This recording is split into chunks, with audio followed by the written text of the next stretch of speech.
Salut à tous et welcome back to my channel, j'espère que vous allez bien. Aujourd'hui on se retrouve dans une nouvelle vidéo et dans un nouveau 20 faits. Et aujourd'hui, à l'occasion de la sortie de la saison 2 de Alice in Borderland, je me suis dit que ce serait l'occasion de vous faire le 20 faits sur cette série. Avant de commencer la vidéo, je voulais également dire pour tous ceux qui n'étaient pas au courant que je me suis lancée sur Twitch, donc je vous fais des streams tous les mercredis, vendredis et samedis soirs à partir de 18 h. On regarde des séries ensemble, on fait des jeux ensemble, bref, n'hésitez pas à venir. Je vous mets le lien de mon Twitch en description si ça vous intéresse. N'oubliez pas de mettre un petit pouce en l'air et de vous abonner à la chaîne si c'est pas déjà fait et on commence tout de suite.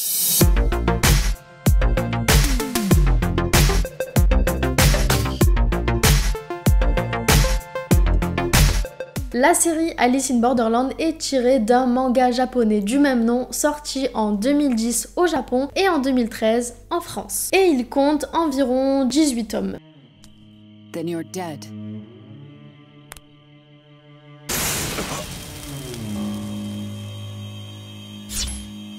On retrouve des grosses références à Alice au Pays des Merveilles dans la série, notamment avec les cartes qu'ils utilisent pour déterminer le niveau de difficulté des jeux. Le terme frontière, donc Borderland, est utilisé car les jeux se déroulent uniquement à Tokyo, au Japon.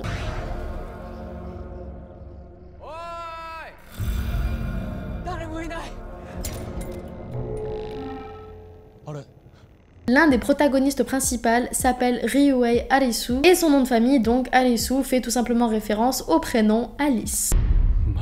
Kento Yamazaki, l'acteur qui interprète l'un des rôles principaux, est auparavant apparu dans d'autres films tels que Kingdom ou encore Death Note dans lequel il interprétait le rôle de L.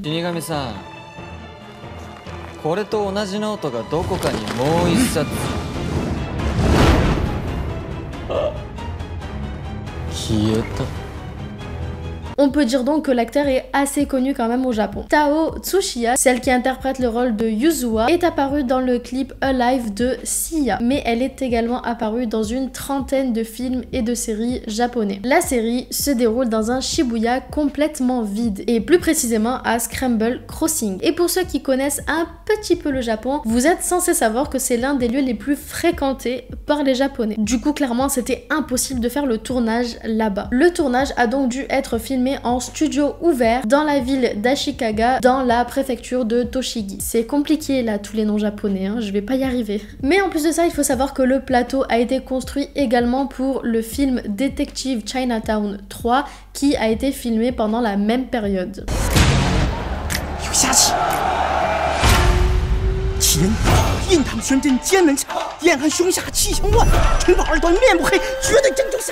Absolument tout, sauf la route et la porte à billets à l'entrée, a été produit en CG grâce à des immenses fonds verts. 完全にもう全部渋谷を CG 上で再現して、それをカメラを合わせていって配置して合わせていくっていう形ですね。La panthère noire qui apparaît dans le tunnel de l'épisode 4 de la saison 1 était un effet visuel rajouté en post-prod. L'équipe s'est d'ailleurs rendue en amont dans un zoo au Japon pour essayer de capter les sensations et les mouvements de fou rire de la bête pour l'appliquer au mieux dans la série. Dans l'une des scènes où l'on voit Usagi sauter dans un bus, eh bien il faut savoir que le bus a été filmé indépendamment de l'actrice. Donc le bus a été filmé tout seul et l'actrice a été filmée toute seule et ensuite ils ont raccordé les deux. Et en fait ça a tout simplement permis de donner plus de flexibilité et de réalisme à la scène. Les recherches Google concernant le manga Alice in Borderland a explosé après la sortie de la saison 1 il y a 2 ans. Haro Aso, le créateur du manga, a expliqué s'être inspiré de lui-même pour créer les deux personnages principaux de l'histoire. Il a expliqué: je me suis souvenu de comment j'étais à 20 ans et j'ai créé Alisu en me basant sur ma propre incapacité à prendre des décisions. Et pour ce qui est de Usagi, il a expliqué que c'était son côté indépendant qui n'a besoin de personne. Initialement, dans le tout premier épisode de la saison 1, Alisu était censée retrouver ses amis devant un café Starbucks à Shibuya. Le problème, c'est qu'il y avait beaucoup trop de vitres et que ça allait être beaucoup trop galère pour l'équipe technique de filmer. Du coup, la scène a été changée et donc Arisu et ses amis se sont finalement retrouvés devant un panneau d'affichage pour cette scène. Bon allez, c'est parti. Qu'est-ce que tu fous? Arrête. Voilà, c'est aujourd'hui que tu prends ton envol. Jota, filme-nous. Ok. La scène qui suit, donc la scène où Alisu et ses amis se mettent à courir pour se réfugier dans les toilettes publiques avant d'en ressortir et de retrouver la ville complètement vide, eh bien il faut savoir que cette scène a été filmée en une seule prise de 4 minutes, ce qui est énorme, et donc il n'y a eu aucune coupure. Excusez-nous. Avance. Chut, fais pas de bruit. Vite. Allez, grouille-toi, ferme la porte. Qu'est-ce que tu fous, Karobé? Allez, dépêche-toi. Ouais, allez. Ouais, c'est ça.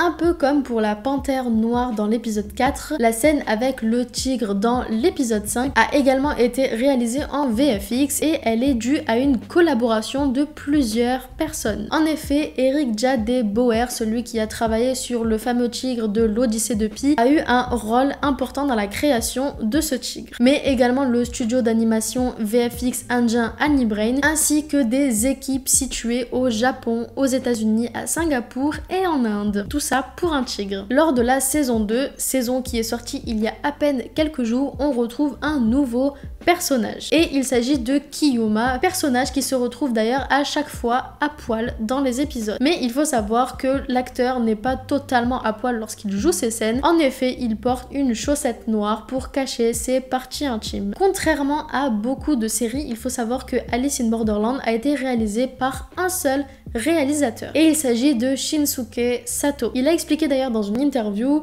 ce que Netflix m'a demandé de faire, c'est de penser aux 8 épisodes comme un très long film. Bien qu'il soit quasi impossible de filmer en version professionnelle dans les rues de Shibuya, Shinsuke Sato et son assistant réalisateur se sont tout de même rendus à Shibuya pour filmer quelques scènes. Sato a d'ailleurs expliqué: mon assistant réalisateur jouait le personnage principal et lorsque la lumière est devenue rouge, nous nous sommes en quelque sorte épuisés. Et en fait, en utilisant tout simplement des petites caméras portables, ils ont fait en sorte de filmer tout Shibuya pour pouvoir déterminer quelle pièce ils devaient absolument construire et quelle autre pièce devrait se faire sur fond vert. Le réalisateur Shinsuke Sato et l'acteur Yamazaki Kento avaient déjà travaillé ensemble sur un autre projet avant la série. Et Sato a littéralement sauté sur l'occasion de pouvoir retravailler avec l'acteur parce qu'il a expliqué que pour lui, l'acteur était capable de ramener de l'espoir à la série. L'écrivain Haro Aso a passé plusieurs jours sur le tournage avec l'équipe technique